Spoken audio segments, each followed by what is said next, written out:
Mandala Centelha Divina, terceiro parte. Iluminação espiritual primeiro. A iluminação espiritual parece uma coisa muito difícil de atingir. Muita gente pensa que é preciso ir para o Tibete e virar monge. Hoje este conhecimento está disponível para qualquer pessoa no Ocidente que o queira. A primeira coisa é aceitar e reconhecer a existência da centelha divina, que existe em cada um, dentro de cada pessoa. É o que se chama a presença Eu Sou.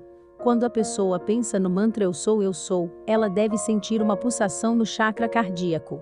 Este é o sinal de que a pessoa está consciente da centelha, tanto mentalmente quanto emocionalmente.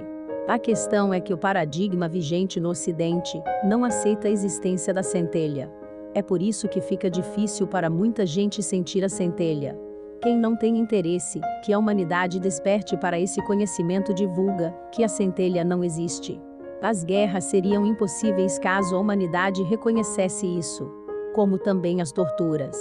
Depois de aceitar que a centelha existe, o próximo passo é decidir deixar que a centelha assuma o comando e o controle da vida da própria pessoa. Isto é o que se chama integrar o ego na centelha. É um processo de fusão em que o ego, a própria pessoa, passa a trabalhar para a centelha. A centelha passa a decidir tudo na vida da pessoa. É preciso ficar claro que a centelha divina é o próprio Deus, o Todo, o Criador, qualquer que seja o nome que seja dado a ele. Não é outra coisa. É o próprio. Portanto, se a pessoa deixar a centelha tomar conta da vida dela, todos os problemas estarão resolvidos no devido tempo. Tudo que o ego fez precisa ser resolvido, curado, compensado, integrado, etc. A partir do momento que a pessoa se entrega, rendição incondicional, todas as soluções aparecerão. Detalhe: fazer a fusão com a centelha pensando em fazer negócio, ganhar dinheiro, levar vantagem, curar doença, pagar dívidas, etc. não é fazer a fusão com a centelha. Isso na prática é fazer o pacto com o ser negativo. O que Fausto fez. Lembrem-se de que o todo não se deixa vencer em generosidade. Quanto mais você der, mais receberá. Centuplicado. Mas, não se pode pensar nisso como negócio, troca, etc. É dar sem esperar receber em troca. Como o todo dá. A centelha divina é puro amor, e o que ela faz é amar incondicionalmente. Esse sentimento deve tomar conta 100% da pessoa. Resolver os problemas desta encarnação é um trabalho que o ego fundido com a centelha deve fazer. Usar todo o potencial criador que a centelha divina possui para resolver os problemas. Se não houver intromissão do ego, interesses da própria pessoa, nisso, os problemas serão resolvidos facilmente. Caso a pessoa coloque seus próprios interesses como prioridade, em vez de colocar a centelha como prioridade da sua vida, os problemas aumentarão. É o que acontece normalmente com toda pessoa que ignora o todo. A solução de todos os problemas, e alcançar o estado de beatitude, nirvânico, é possível nesta encarnação. Basta que cada um decida entregar-se à centelha divina, que está dentro de si. Iluminação espiritual segundo. Acontece que na prática, a pessoa julga que isso é uma coisa difícil e muito distante da sua realidade. Nem consegue entender o conceito e quanto mais senti-lo. E o primeiro problema são os quereres. Um cliente viaja constantemente para Nova York e fica hospedado num hotel em frente do Central Park. Está infeliz porque não tem um apartamento do lado do hotel. Outro cliente viaja constantemente para o Rio de Janeiro e fica hospedado num hotel 5 estrelas em Copacabana. Está infeliz porque não tem um apartamento do lado do hotel. E assim por diante. Ad infinitum. Por mais que a pessoa tenha, ela nunca está satisfeita, porque as questões internas não podem ser resolvidas com aquisições externas. Alexandre, o Grande, estava infeliz porque não via mais como o império poderia expandir.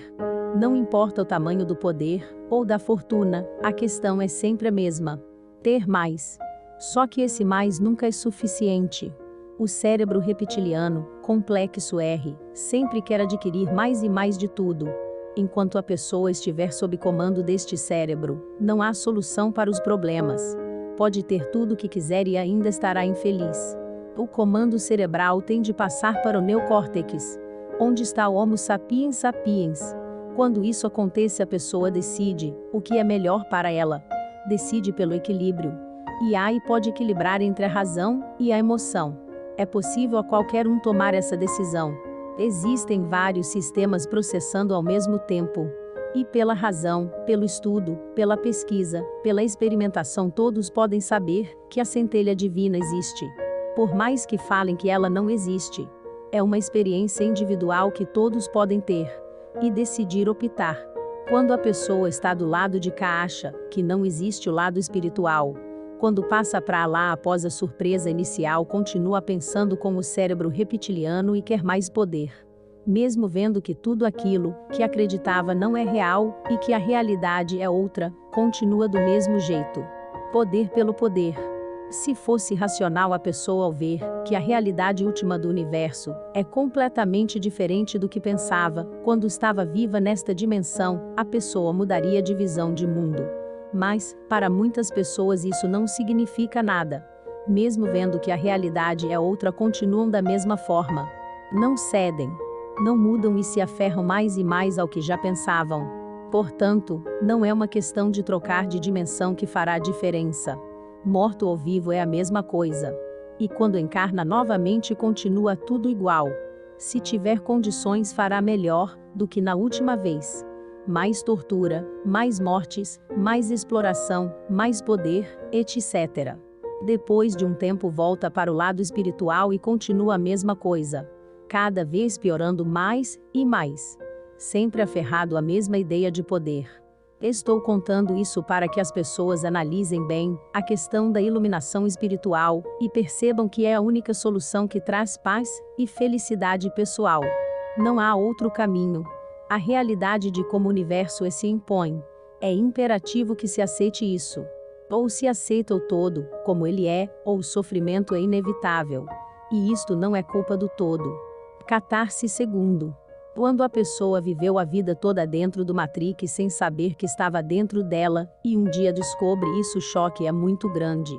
Dentro da Matrix não temos ideia de que existe um outro mundo lá fora, e que a Matrix é uma construção mental, onde estamos aprisionados sem saber que estamos. O primeiro sentimento é de perplexidade por descobrir que existe uma outra realidade muito melhor que a Matrix. Em seguida vem a alegria da descoberta de um novo mundo e da liberdade de pensar. Como já disseram, livre pensar é pensar. Normalmente haverá uma catarse, uma limpeza forte com choro profundo e uma alegria transbordante pela libertação. Esse período é o que Stanislav Grof chama de emergência espiritual. Recomendo o livro Aventura da Autodescoberta e todos os demais dele.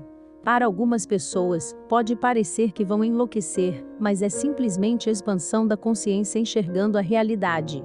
E a realidade é o todo. O todo é tudo que existe.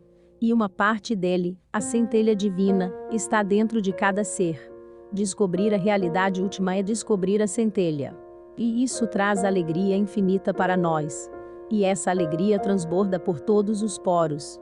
E é nesse ponto que somos agentes da transformação, para que tenhamos uma planeta onde o reino do todo possa ser vivenciado. Todos que estão passando pela emergência espiritual podem ficar tranquilos que esse período passa, e depois vem a paz da união com o todo.